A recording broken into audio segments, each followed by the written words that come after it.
Shall we start? Ok. Buon pomeriggio a tutti, grazie per essere come sempre così numerosi nonostante i tanti impegni di questo periodo, insomma, di fine anno scolastico e un anno scolastico davvero faticoso, insomma, e pieno di grandi e difficili problemi. Io vorrei ringraziare ATC Language Schools, Silvia Grevi, direttamente da Bray, una delle loro 2 scuole, quindi una scuola a Bray che potete vedere nella foto sulla prima slide, quindi la scuola è proprio davanti a questa bellissima spiaggia, sono quei 2 edifici che vedete lì, e vorrei ringraziare anche Joan Mitten, Human Resources Manager della scuola, e Silvia Gravy, Marketing Manager Europe di ATC Schools. Vi ricordo di firmare nella chat all'inizio con il cognome e il nome per la presenza iniziale, e poi prima della fine, come sempre, ci sarà il link al form Google per firmare l'uscita. E quindi lascerei la parola a Silvia e grazie, e ci parleremo ulteriormente alla fine per qualche altra informazione. Over to you, Silvia. Thank you very much, Noemi, and thanks to everybody for being here today. I'm Silvia Grevi, Sales Manager for ATC Language Schools in Irlanda. I'm here today with Joan Mitten, your trainer. Just before starting, I would like just to give you a short introduction on ATC. ATC Language School is a School of English leader in the EFL sector in Ireland. It's recognized by the Irish Department of Education, but is also a member of many international accreditation bodies. We are particularly famous for our special programs for secondary level and primary level schools, which we deliver both in person in Ireland, but also online and live in synchrono through our digital platform. Just to give you a few examples, we run program on STEAM, science, technology, engineering, arts and maths, but also program on digital literacy and digital citizenship, career guidance for PCTO in Italy, online and digital journalism, but also particular courses like filmmaking and screenwriting, program on the next generation EU, and on sector like artificial intelligence, Internet of Things, sustainability and green economy. And we also run online and live stage in Ireland with virtual tours and many other particular programs like a digital escape rooms. We will give you more information, and we ask Professor Ciceroni for a favor today to send you an information leaflet that you can actually see now on the desktop, together with a webinar certificate. Thank you very much for your attention and enjoy the webinar. Thank you, Silvia. Over to you, Joan. Thank you so much, Silvia and Noemi, and it's so great to see so many people here today, and lovely to recognize names of people who have been coming to my webinars, myself and my colleague Nadine. So I'm just going to share a new screen with you, one moment, and we'll make sure that you can see it. Okay. So just to let you know, during this session, I can't respond to any raised hands, but I will be able to answer any questions you have at the end of the session. So you can put any questions you might have into the Q&A box, okay? And I'm going to ask you to answer some questions for me during the webinar, and you can also answer those in the Q&A box. Let's get started because we have a lot to talk about in today's session. So I've been working with ATC since 2009, and I started as a teacher, and throughout the years I became a teacher trainer, a materials writer, a school manager, a summer academic manager. So even still, I manage all the academic programs for our junior students in the summer. But I've also moved into human resources and quality assurance to make sure that everything that's delivered through ATC is of a high quality. So there are lots of various aspects of my job that link together. So I have a lot of links in academic management, materials writing, and also within human resources. But today I firmly have my academic hat on, because I'm going to talk to you about exploring language and culture through myths and legends. And if you know Ireland, you'll know that we have a very rich history, a rich background in storytelling and mythology and legends that we still tell our children today. So this is an area that is quite vast. You could learn about the benefits of storytelling through an entire month-long course, or 6-week course, or even 6-month course. There's so much involved. So today is just a little taste of the possibilities around using myths and legends to explore language and culture. And the aims of today's session are to understand how stories can act as a gateway to language and a gateway to culture, and to gain practical tips on how to use your own stories and legends in your own lessons. So hopefully you'll get some tips about creating really interesting story-based language lessons. And you'll see as I go through today's session that I have lots of ATC materials in the session.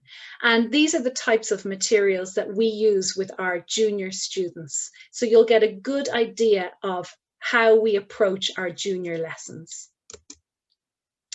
So first of all, this is my first question to you. Can you name any myths or legends from your own country or culture? So most of you here are from Italy or have Italian heritage, but maybe some people have a different heritage. Whether you have Italian heritage or a different background, I'd like you to name some myths or legends or very old stories in the Q&A box. Can you think of any? And I have a picture of one really famous Italian myth here, which you might recognize. So in Ireland, we have many different myths and legends. We have Tír na nÓg, Children of Lear, Cuchulainn, and I'm going to tell you about those very soon. Okay, Ulysses, fantastic. So Ulysses and his epic journey. Okay, fantastic. What else do we have? Romulus and the wolf, brilliant. And this is what we're seeing here, the picture in front, Romulus and the wolf.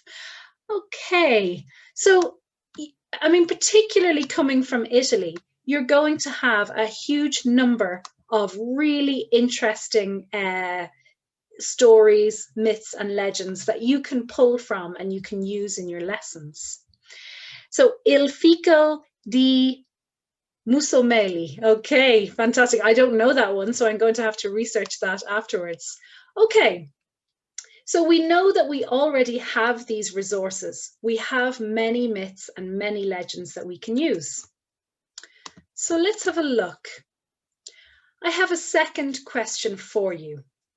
Why are our myths and legends important? Why do we have them and why do we still tell them? One example I would give is that they are good for teaching morals or teaching children right from wrong. Can you tell me in the Q&A box why? What other reasons do we have myths and legends? So morals are usually something, particularly in Ireland, we use stories to teach morals. Oh, we've another suggestion in the chat box. One of your famous legends is of Prometheus, who stole fire from the gods to give to man. Veronica has a suggestion here. Stories can convey messages beyond morals. They can, and Sylvia suggests that stories can show how great our people are, or how great the society is, or how great our history is. So that's fantastic. Now we've got lots of other suggestions coming in. Stories can give a sense of comfort and hope. They help us better understand our roots. They're important because they are a very important part of our history, absolutely, and they give us a sense of our history. And Conchetta says that they keep us telling our ancient stories. So it helps us keep our stories alive. And that's really important for our culture. They strengthen our heritage. They foster the imagination. They show values. Fantastic. So we can already see the importance of these old stories in our culture and why we should be using them all the time. So let's take a closer look at storytelling. And I want to give you a background on Irish storytelling. So you may already know that the Irish are very well known for telling stories, and we have a rich history in myths and legends. And we're also famed for having the gift of the gab. So we're famed for our speaking. We always have something to say. So down here is a painting of a Shanachie. And a Shanachie is a storyteller. And these Shanachie were very popular in Ireland before we had entertainment such as radio or television. The Shanachie would go from town to town and they would tell different stories, myths, legends, poetry, and sometimes even song to entertain people as they went.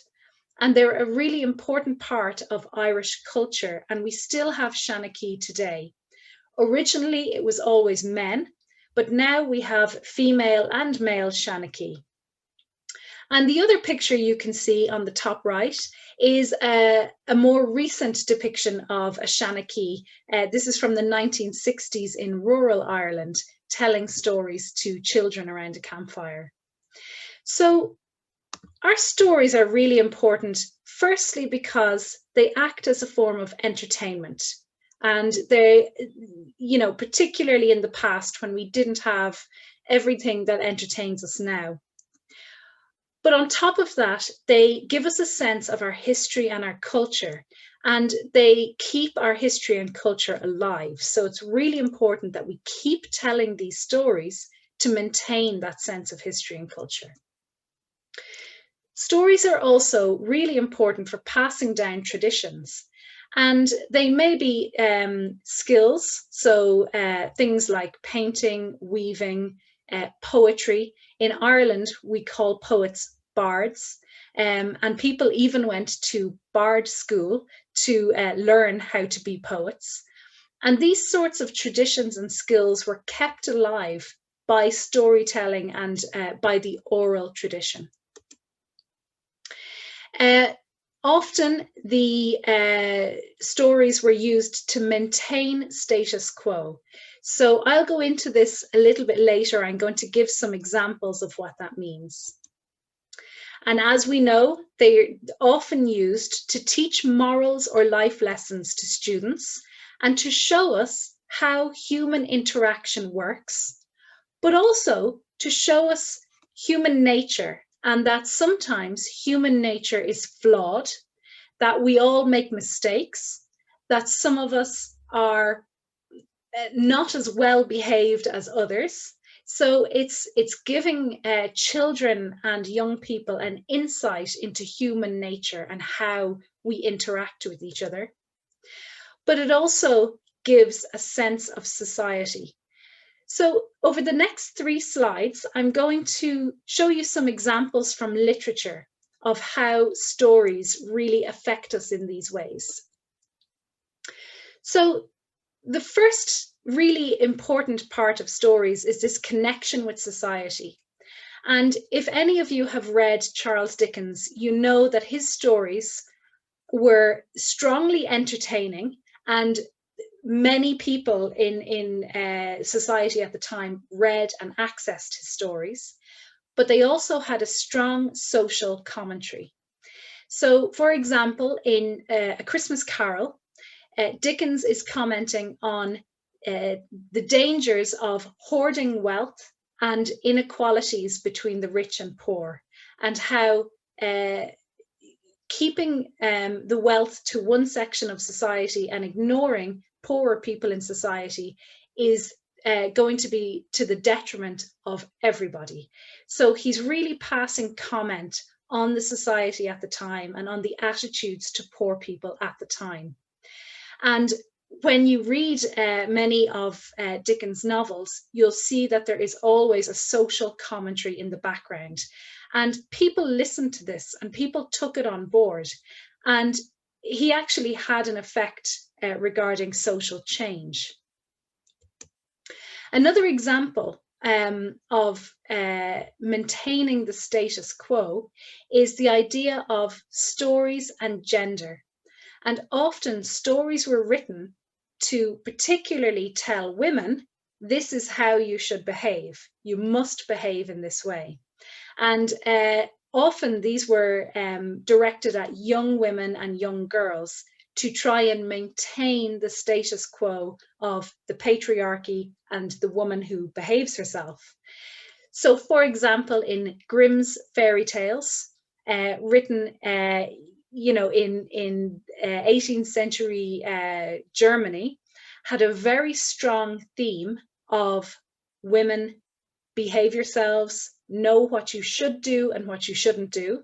So we have stories like Rapunzel, which very strongly show how women should behave to protect themselves, to stay away from men, to keep themselves pure. However, around the same time, we could see the emergence of Gothic literature, which was a challenge to the status quo and to how women were perceived.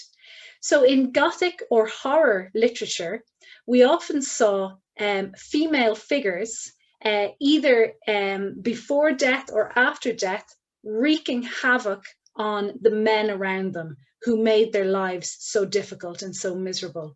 So sometimes literature was used to challenge the status quo. So now I'm going to talk to you about a story called Tir na Nog. And this is one of Ireland's most famous myths. And we learn it from very young ages. We learn it in primary school. All the characters within the story are very familiar to Irish people. And one of the reasons the characters are very familiar is because they are linked to other stories. So within this story, we have Fion Mccool, who is this old man here in the wine outfit. And he is a warrior who led the Fianna, a big group of fierce warriors in Ireland. And we know him from another story about his childhood. So within Irish mythology, there are family trees and timelines that all link together. So they become very familiar to Irish people. So Fion Mccool has a son who is also a fierce warrior. And this is the man in the green cloak, and his name is Oisín. And one day when they're out walking, they meet a beautiful woman who appears with this glowing light around her, and she's on a beautiful white horse. And it's clear that she is not from this world. She seems magical. And her name is Niamh. And Niamh has travelled from Tir na Nog. Tir na Nog translates as land of the young. And she has travelled from the land of the young all the way to Ireland, and she sees Oisín and she falls in love with him. And Oisín falls immediately in love with her. She tempts him onto her horse and they travel away to the land of the young, where she's a princess there. She's the daughter of the king. In the land of the young, time flies by and you don't notice time going. So it seems to go very quickly, but in reality, hundreds of years are passing. They have a really happy life there. But then Oisín begins to feel loss and begins to feel homesick for Ireland. He also starts to feel very sad that he left his father and he left his friends, and he begins to feel guilt. And he tells Niamh that he must go back to his homeland. He must go back to Ireland and visit because it's been too long. Niamh tells him it's very dangerous to go back to Ireland, and therefore he needs to stay on the white horse at all times. If he touches the ground, he will not be able to return to the land of the young. What Oisín doesn't realise is that he is now 300 years old. And when he goes back to Ireland, he realises that everybody he knew is gone. His family are gone and all his friends are gone, and he doesn't really recognise the land. He wanders the land on the horse and he makes sure he stays on the horse. However, he stops to help two men on the roadside, and as he leans down, he falls off his horse, he touches the ground, he immediately ages 300 years, which means he then withers and dies. And that is the story of Oisín and Niamh and Tír na nÓg. And as we know, we've just been talking about all the morals and the lessons that these stories teach us. The themes that come out of this story are still really close to the hearts of Irish people today. So many of the themes that come out are themes linked to loyalty. Loyalty to your family and your country, but also loyalty to the person you fall in love with. The idea of travel. And if you know about Irish culture, you'll know that we are a country of emigrants. We leave Ireland and we live in other countries. There's something like 66 million people of Irish descent all across the world, and there are only 5 million Irish people in Ireland. So we have this urge to leave our country. We travel a lot and we relocate a lot. But we also have these strong bonds with family, and family life is still really important in Ireland. We have very strong family ties, and the family home is very important to us.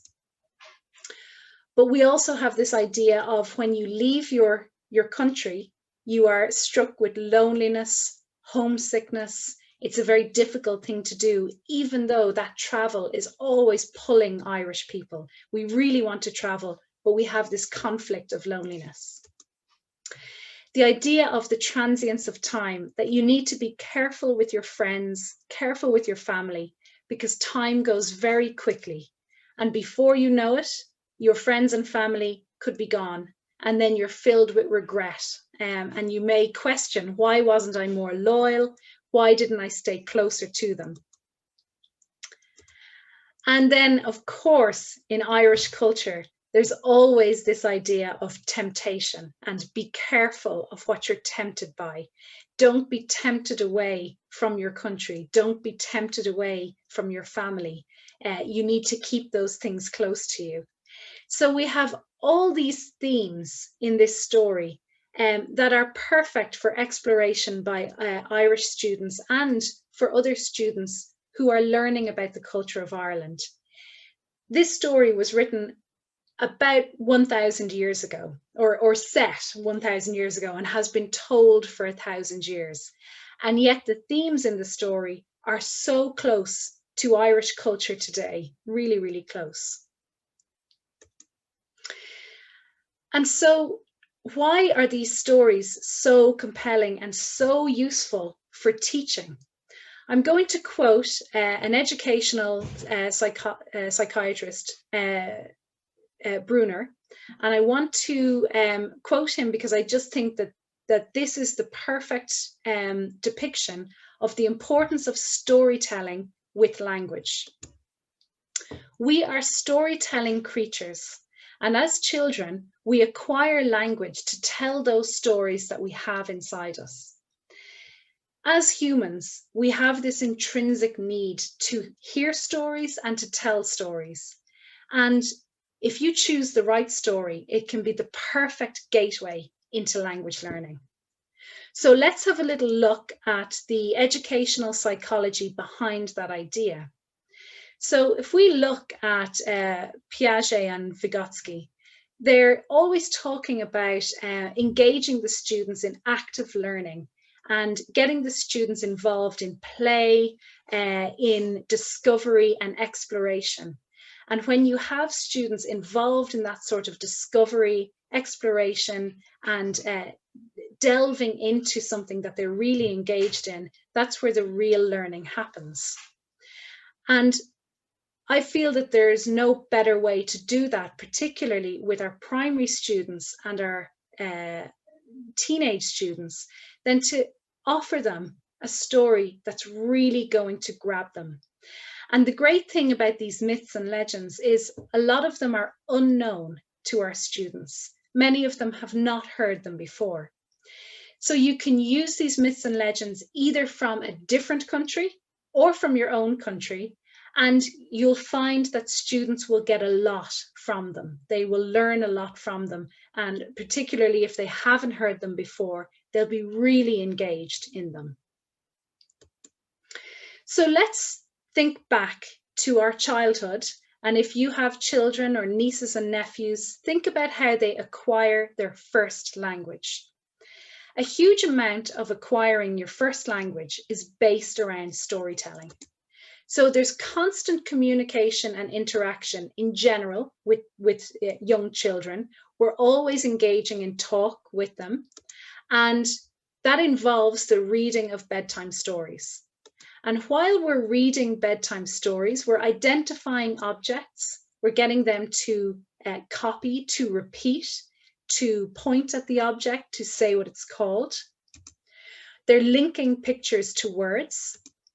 They're playing with sounds. So many childhood books have a lot of sound play, repetition, lots of fun chants and rhymes. And these are all perfect to help the student match the sound to the word, help them with their reading, but also help them with their production. We can get children to act their stories out, to follow up a story with play, to use their imagination. And when children are acquiring their first language, they have a real world context for that language. They're immersed in their first language, so it makes it a lot easier. So the context is already there.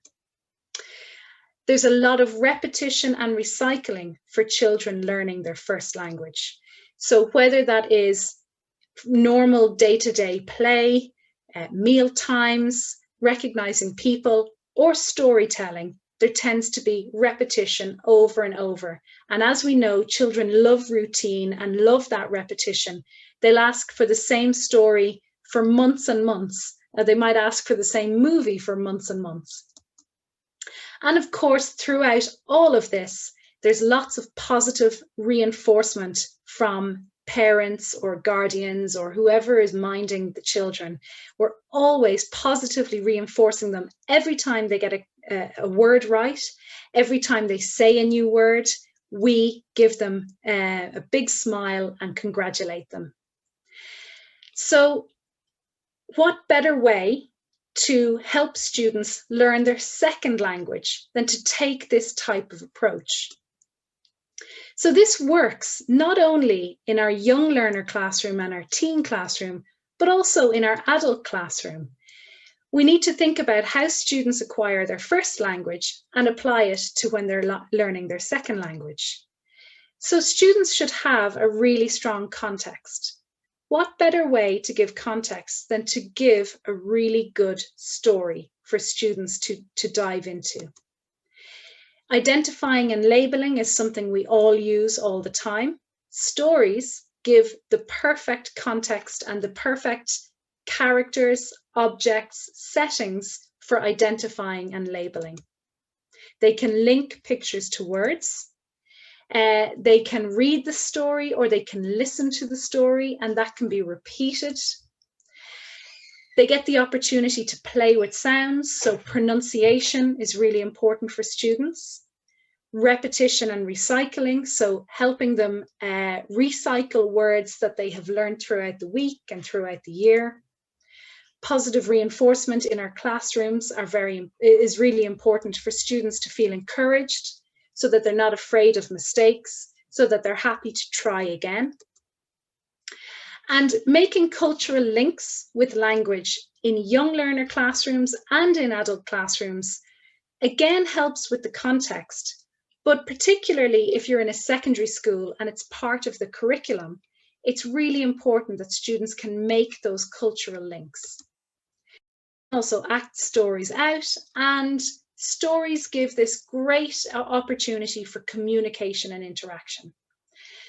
So we look at how students acquire their first language, and we take all the best bits, all the really good parts of where they acquire, how they acquire their first language, and adapt and use it for teaching a second language. And stories are a big part of that. So obviously they engage our learners, they help participation, they give context, they allow for imaginative pre and post story tasks. So I'm going to give you some pre and post story tasks in a moment. They lead to play, creativity, projects, and things like projects then lead to a freer use or a more natural use of English.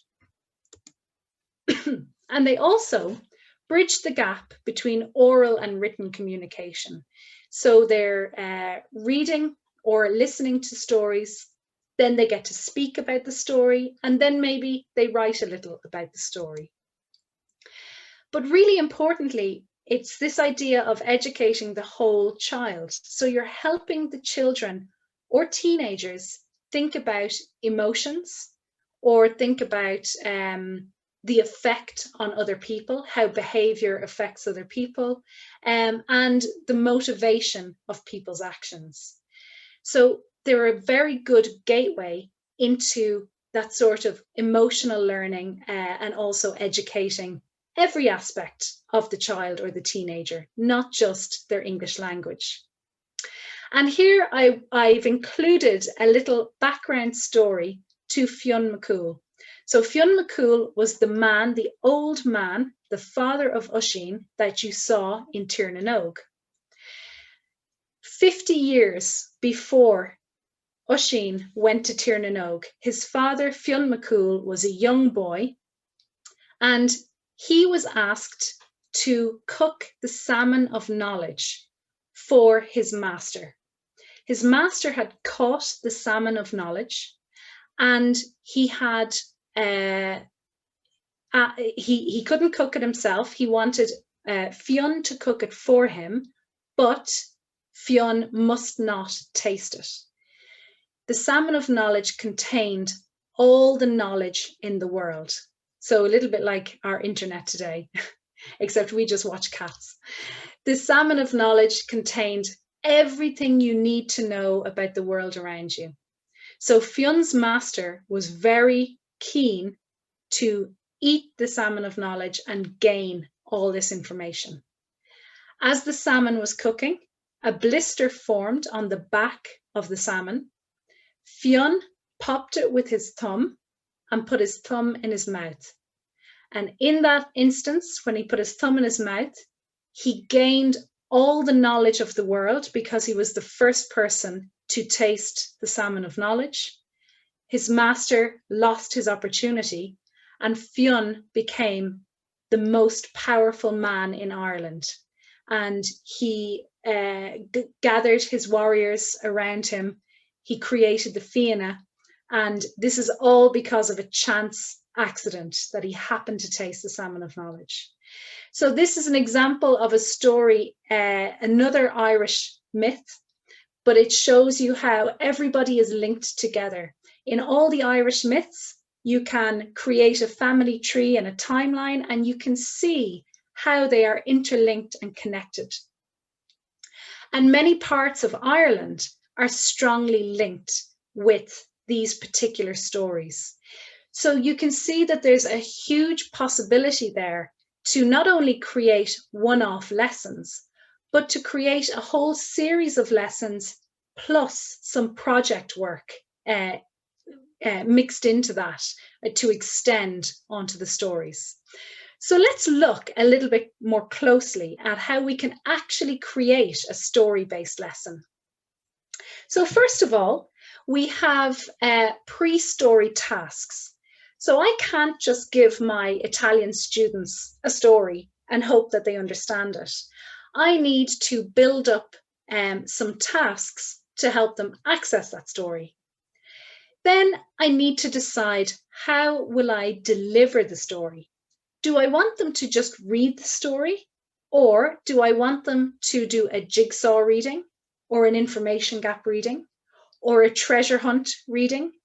Or do I want them to just read it themselves and enjoy it? And that part is quite important, the delivery of the story, because you want to choose a delivery method that really suits your particular students.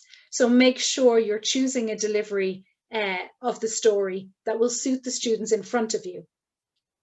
And then my favorite part are the post-story or communication tasks, because this is where you can do fantastic things with your students. So today I'm going to look closely at pre-story tasks and post-story tasks, because they are really fun. And I'm going to look at them from a young learner primary school perspective and a secondary school perspective. So what you see in front of you here are examples of our material. So the material that we use in ATC. And you can also find samples of this material on our blog, ELT Connect. And those samples are there for you to use and download completely free, and they're available anytime for you. So we have an Irish culture section, which is full of this sort of stuff. So there are many things we can do to really engage students in the story before we start the story. What we love to use in ATC are visuals. So we're very lucky with Irish mythology. There are amazing visuals, Celtic designs and beautiful artistic impressions of the different characters in Irish mythology. And you can use these visuals to help the students predict who the characters are. Do they think they are good characters, or are they villains? Do you think they will have a happy ending or a sad ending? Where are they? Can they see the landscape? What type of land are they in? How are they feeling? Do they look brave, or do they look cowardly? Okay. You can also use the title. So just give the students the title and see what they can guess from the title.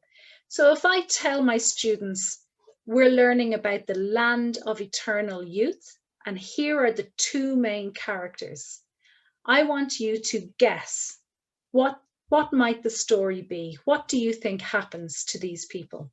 So you're engaging them from the very beginning, but it's also giving you an opportunity to pre-teach some vocabulary and to give them the key phrases or key vocabulary that they will then see or hear in the story. You can give them subheadings, and another nice thing to do is to give them keywords. So down here we have the keywords from the Children of Lear. And the Children of Lear is another really great, famous myth from Irish culture. And as you can see, we have a king and his wife and a castle, 4 children, jealous, magic, swans, 900 years, and lonely. And you can get your students to, first of all, decide the meaning of these words. Maybe they can write their own definition. And then they could use these words to guess what happens in the story. They could guess, okay, who becomes jealous? Is it the king, the wife, or the children?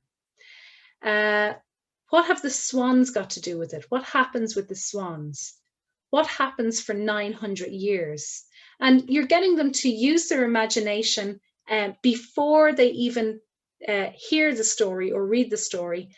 And as they're coming up with ideas, you are pre-teaching them the vocabulary and the phrases that they need to understand the story. So it's this idea of predicting, and that really helps, and it can be used with your primary school students, but also with secondary school students. And you can get a huge amount out of this. So once you've told your story, you then want students to do something with that story, because now they have understood the story. Maybe they've answered some comprehension questions. But don't just stop at comprehension questions. Now is the opportunity to really get students communicating, because they're now involved in a story, they're involved in characters, and this is where you want them using English as much as possible in a fun, free way.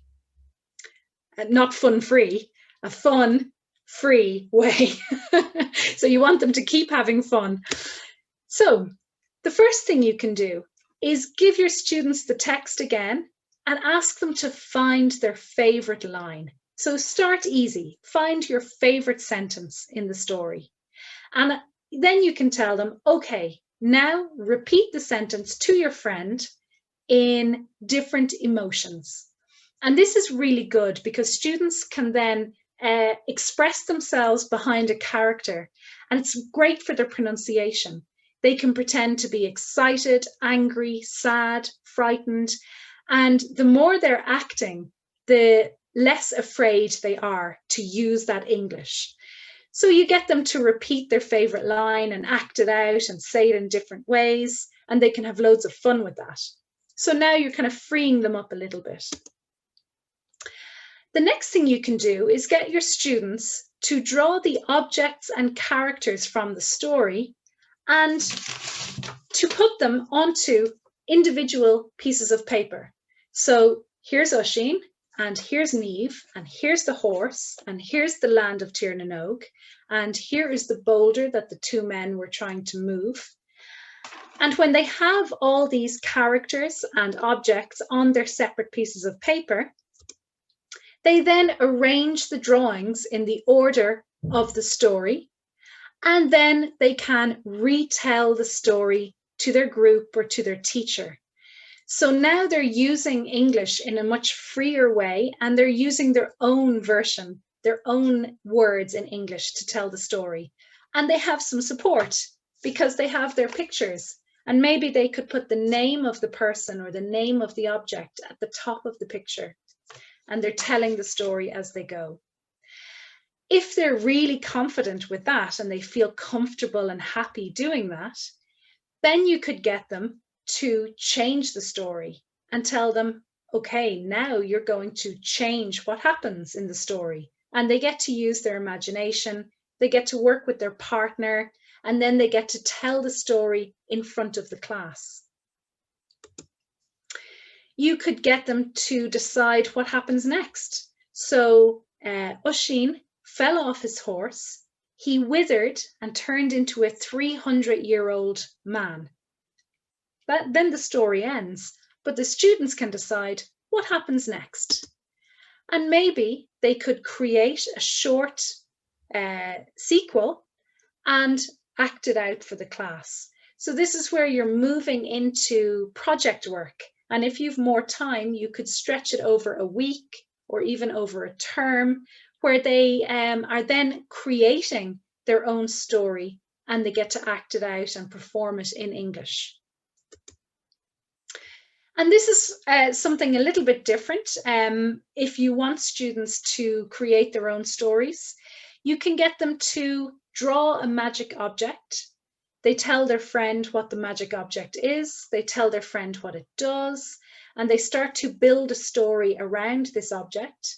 Then maybe they can write it, and then maybe they can tell their classmates.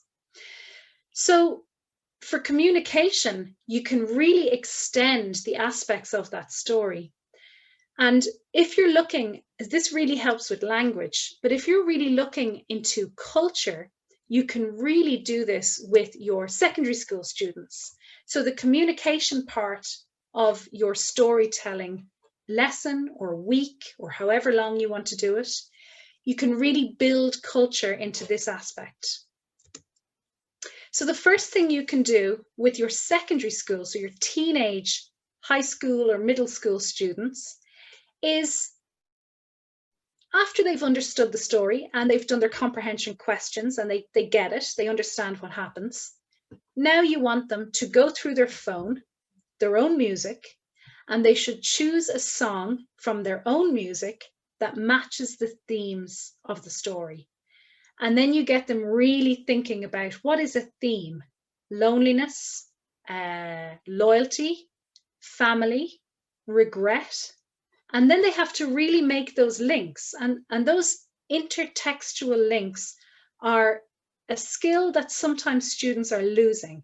So it's really important to highlight that in the teenage classroom. How can you make a link between a story and a song? Or how can you make a link between a story and a movie, a novel and a movie? Can you see the intertextual links between them? So music is a great starting point for this, and I find it works really well with teenage students. And then you can start talking about the culture of the story. What sort of society was the story set in? And is our society the same? Can you see any links between the society 800 years ago and society now? You can also start to talk about the motivation of the characters. What types of people are they? Another interesting thing that teenagers love is trying to match the character in the story to a well-known character in a movie. Can they make those links between characters? And what motivates them? Why do they act the way they act? And then a really nice project, once they've really investigated the culture in the story and the motivation of the characters, they can now think about adapting this story into a movie. Where are they going to set it? What genre is it going to be? So for Tír na nÓg, actually, there's lots of different genres. It could be like a horror movie. It could be a romance. It could be a thriller, or it could be pure fantasy. So they decide what genre is going to be and why. Then they have to think about the actors. What type of actors would they cast for each role? And that links back to the type of characters. They really need to know their characters to be able to choose an actor. They can change it, so they can modernize it, or they can change the ending, whatever they want. And who is it for? Is it for teenagers? Is it for adults? Is it for children? And then you can get your students to storyboard the movie and write the script. And if it's a longer session, you know, maybe it's a workshop for 3 hours, maybe it's a term, you know, you can actually get them to make the movie. And that's what we do in ATC, because they've all got phones, and we teach them how they can make a really good, well-edited movie on their phones. So this link to culture is really something, it's an opportunity that you don't want to miss when you're using stories. So you can, particularly with your teenage learners, what is the myth telling us about society? What lesson does the myth want us to learn? What's it trying to teach us? But importantly, ask your students, do you think it's right? Do you think this is a lesson that we should learn? Is it relevant in 2021? By introducing this into your language class, you're engaging your students in critical thinking. You're getting them really switched on, and that's what you want. You want them thinking critically and engaged in what they're doing, and to have opinions, and to be able to make those links between stories, culture, society, movies, other texts. Being able to make those links is actually quite a difficult skill, and not many students get the ability to practice that when they're in school, or the opportunity to practice that in school. So now I'm going to show you some extra activities, and these are from ATC's materials that we have, that we use.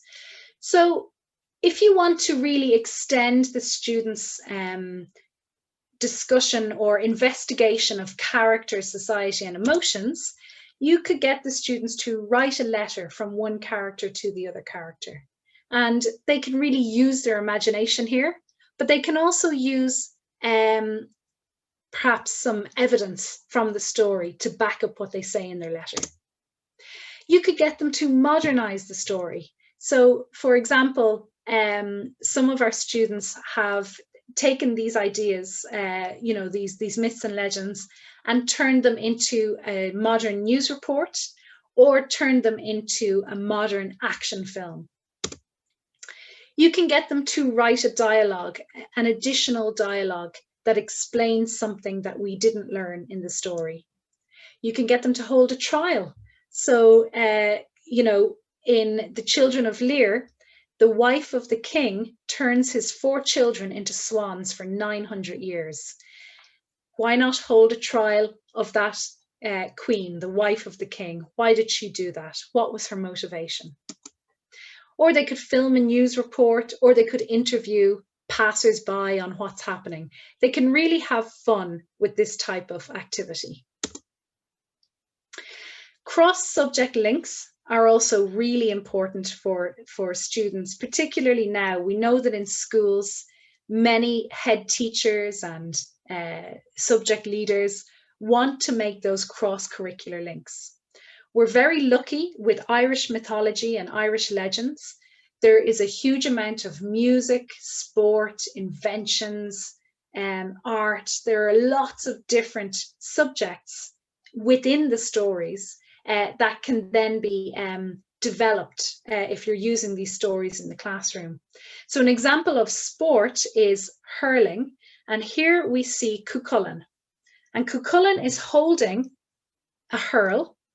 And this is used today in the modern day version of hurling, which is the fastest field game in the world.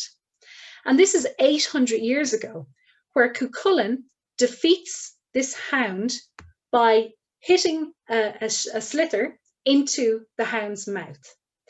And he feels so bad about doing that, he realizes that he's killed the guard dog of Cullen.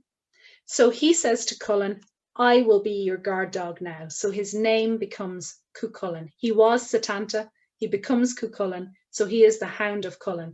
And he becomes one of the greatest warriors in Ireland. And he's also one of the great sportsmen in mythological Ireland. And this idea of our sport being part of our culture and the fact that hurling was known even 800 years ago is a really interesting thing for students, and they can make comparisons.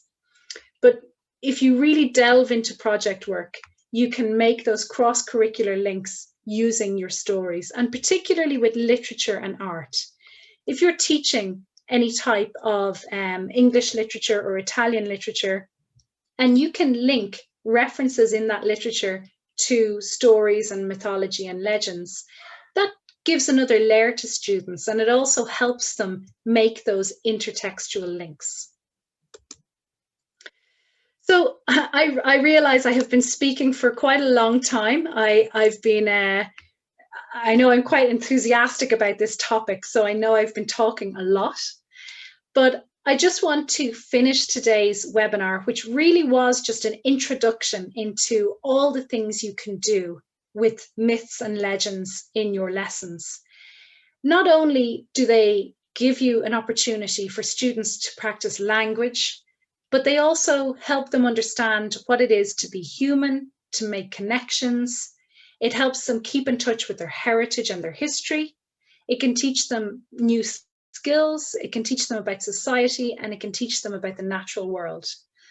So I'm really keen for our students, any students who come to us, I really want them to experience the storytelling tradition of Ireland. And I think students around the world would really appreciate the opportunity to investigate their own stories from their own culture and have it really woven into their lessons. So hopefully after today's session, you will have had some ideas or maybe some inspiration on how to create a storytelling lesson yourself. But we are always here. We've got lots of teacher training courses on this particular subject and on lots of other subjects. So we will be delighted to collaborate with anyone who's interested in learning a little bit more about this. These are just some references, not too many, but if you want some further reading, there's a few references there and some online resources. So feel free to take a photo. Okay.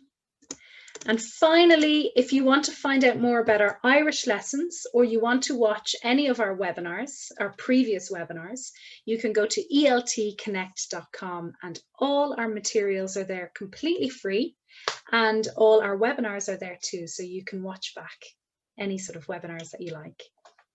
So thank you very much for taking part today. It was great to see so many people in the session. And if John, thank you a lot. Great talk, really. We would have liked to be here the whole afternoon with you. Yeah, it's a big subject. There's a lot. and you have, I mean, Irish culture has a lot of folk tales. So one teacher just asked for the titles, I mean, the names of the stories. So you mentioned the Children of Lear. And so if you could please write them in the chat or in the question box.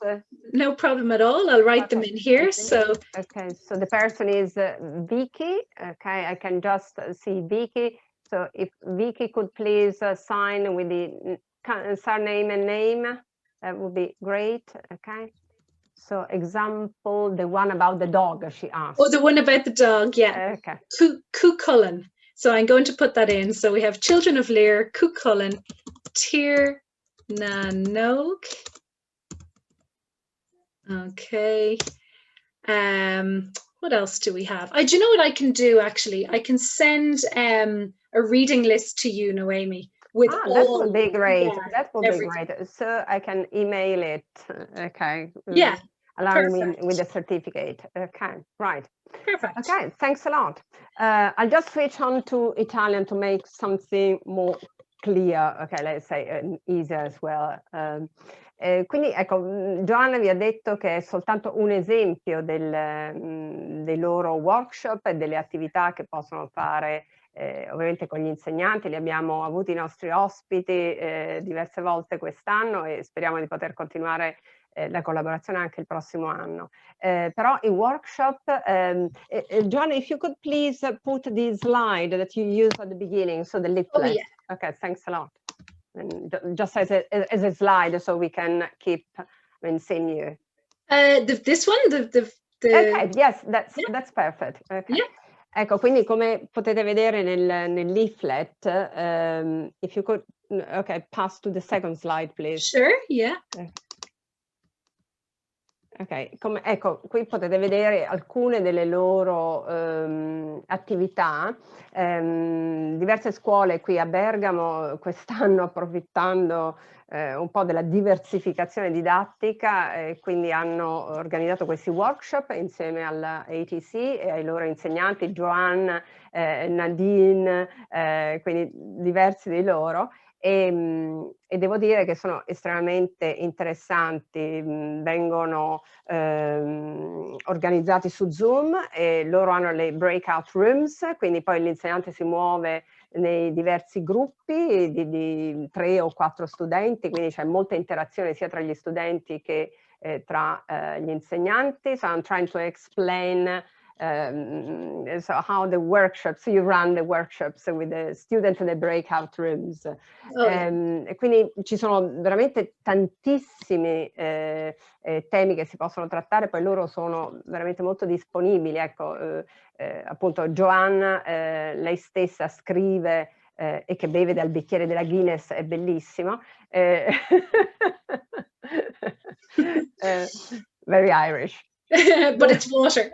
Of course, the color. I mean, that's water for sure. Okay, probably the spring water coming from the Wicklow Mountains. But Yeah. anyway, so they use it to make the grease. So, quindi ecco, come potete vedere, c'è job hunting e quindi come scrivere un curriculum, una cover letter, come creare una startup, quindi il self-branding, e quindi il loro profilo, diciamo, professionale. Ci sono questi appunto sul folk tales, la digital citizenship, sono veramente tantissimi, quindi io vi invito a contattarli. Questi workshop possono avere la durata che voi desiderate, alcuni appunto che realizzati qui a Bergamo sono stati di 3 ore, quindi si possono anche fare 3 ore separatamente, no? Quindi le nostre 3 ore di lezione divengono le ore in Zoom con gli insegnanti madrelingua. Quindi sono veramente tante, il metodo è molto interattivo, quindi i ragazzi insomma, parlano, però ecco, loro possono comunque poi offrirvi quello che è più adatto insomma al percorso formativo vostro e del vostro istituto. So that's very briefly, I mean, if you would like to add anything about your offer, Joanna, so the workshops, the different topics, that would be great. For ATC Connect. Yeah. Yeah. So what we find with ATC Connect is they're not just online lessons. So when the students are involved, they really get the opportunity to communicate with each other, but also to create really good material in English. And they're also not just learning about general English, they're getting the opportunity to do really interesting subjects that help with their life skills. And we were very impressed. I mean, we've had lots of students, particularly come through Noemi and her schools, and we were so impressed with how engaged the students were. Because as we know, online lessons can be a struggle. So we're very happy with the format, and we find that students engage well in the format as well. So, you know, this is something that we've been doing for the past 12 months or more, and all the time we're adding to it and improving it, and we find that what we've developed really, really works. So, you know, we're very, very happy with it. But the students, I have to say, and I'm not just saying this, the Italian students are incredible. They're absolutely brilliant. Thank you. Beh, questo ci rende molto orgogliosi. We are very proud of that because we work very hard, and it has been a long and tiring year, the teaching year. Yeah, and then the virtual tours, Joanna, your virtual tour about a New Grange. Okay, we had, I mean, the workshop, the webinar with the teachers, but that was another example of your workshops for students.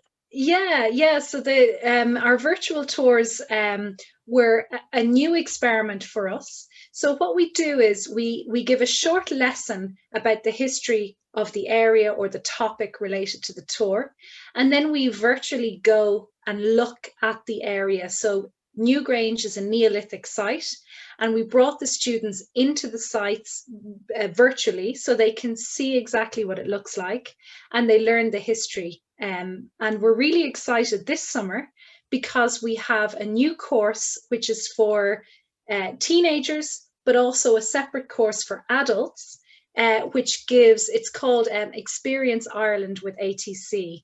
And it's a week of learning about Irish culture and going on virtual tours with ATC. So I can send you more information on that, Noemi. Yes, please do. And I will share all the information with the teachers. Fantastic. Yeah, great. Yeah, because we've developed more tours now, and I can imagine.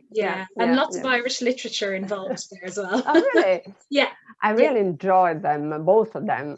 E questa è un'opportunità ovviamente perché non potendo viaggiare, non abbiamo potuto viaggiare insomma, con i nostri studenti dall'anno scorso, però perlomeno siamo andati virtualmente in Irlanda e devo dire che insomma, è stato un grande piacere per noi essere comunque virtualmente lì, perché l'Irlanda ci manca sempre, so we miss Ireland.